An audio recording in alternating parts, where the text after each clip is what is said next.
Let's boost your English skills. Hello, listeners. Welcome back to the Boost English podcast. I'm your host, Emma. Today, we've got a special guest here with me, William. Before we dive into our main topic, how's your morning been so far, William? Hey, Emma. Thanks for having me. My morning's been good, actually. The weather's decent, I had a nice cup of tea, and I'm feeling energized. How about you? Got anything exciting going on before the show? I'm doing great. I tried a new fitness routine today, which ended about as gracefully as a giraffe on roller skates. But it woke me up, so no complaints. Let's just say I won't be entering any gymnastics competition soon. That's a mental image I won't forget. I wish I could say my morning workouts are smoother, but honestly, I'm more of a slow stretching kind of guy. Maybe next time I'll try something new, though I doubt I'd look good in gym tights. Well, I'm sure you'd be a trendsetter. Anyway, let's move on to our topic, effective English learning methods. Our listeners often ask about strategies to improve their skills.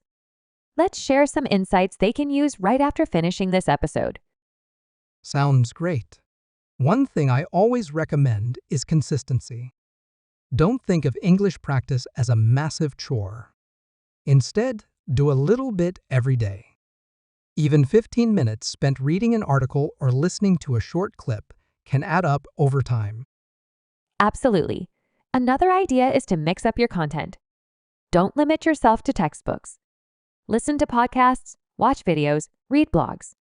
If you're into cooking, read recipes in English. If you love sports, follow English-speaking commentators. Make it fun. Exactly. Fun is key. If you're studying something dull, you'll lose motivation fast. Also, try shadowing. Pick a short audio clip, listen, then repeat it aloud. Mimicking native intonation and rhythm can boost your pronunciation and confidence. That's a great tip. Speaking of pronunciation, I often tell learners not to stress too much about having a perfect accent. Clarity matters more than sounding like a Hollywood actor. Focus on being understood, not on perfection. Right. In the beginning, aiming for 100% perfection can actually slow you down. Another method, record yourself. It might feel awkward at first, but listening back helps you catch mistakes. You might notice words you always mispronounce. That's true. Also, consider using digital tools. There are plenty of apps that let you practice vocabulary, grammar, and listening on the go. But remember, no app can replace real interaction. Try to chat with native or fluent speakers whenever possible. Definitely. Another technique is to set realistic goals. Don't say, I'll be fluent in a month. Instead, say, this week, I'll learn 10 new words and use them in sentences. Small goals keep you motivated and track your progress more easily. Good point. And if you have the chance, join a language exchange group. You can help someone learn your language while they help you with English. It's a mutual boost and a great way to learn about different cultures, too. Totally.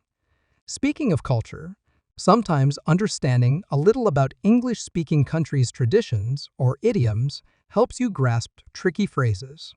Knowing why people say certain things can make learning more interesting and memorable. Yes, idioms can be puzzling. Trying to understand why we say break a leg when we mean good luck is part of the fun. Don't just memorize phrases. Look up their origins or think about the context in which they're used. Great advice. Also, remember that mistakes are part of learning. If you're too afraid to speak because you might say something wrong, you'll never improve. Embrace errors as opportunities to learn. Language learning is a journey, not a sprint. That's so important.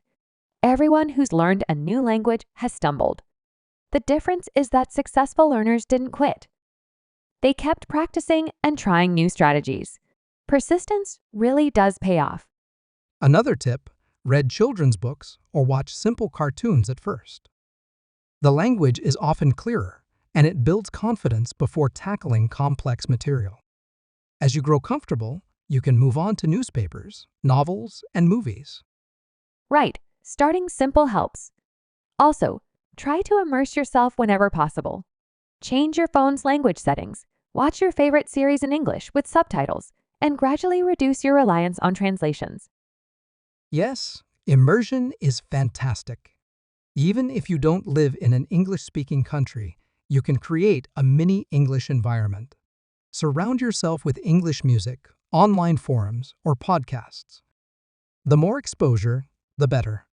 And don't forget about vocabulary. Learning words in context is more effective than memorizing long lists. If you see a new word while reading, note it down along with the sentence it appeared in. Context helps lock the meaning in your memory. Very true. Also, quizzes can be fun. Test yourself regularly to see what you remember. It's not about passing or failing. It's about recognizing which areas need more attention. Turn studying into a game, and you'll be more motivated. I like that approach. Also, practicing speaking is crucial. Even if you only talk to yourself at first, do it. Narrate your day in English or describe what you see. It might feel odd, but it helps train your brain to think in English. Good point. And don't overlook the power of music. Learning lyrics, singing along, and understanding song meanings can improve listening skills. Just pick songs that aren't too fast or complicated at the start. Yes, music is great. Another trick, try to connect English with your hobbies. If you love gardening, read about gardening tips in English. If you enjoy tech, follow English tech blogs. Aligning language with passion keeps things interesting. That's a solid strategy. Another point, learn phrases, not just words. Sometimes knowing how to say, "I'm looking forward to," is more useful than just knowing look or forward. Phrases help you sound natural faster. Exactly. Sentence chunks and common expressions give you building blocks for conversation. And don't forget to celebrate your milestones. When you reach a goal like being able to watch a short video without subtitles, acknowledge that progress. Absolutely. Positive reinforcement keeps you going. Also, try occasionally stepping out of your comfort zone. If you're shy, attempt a short audio message instead of a text.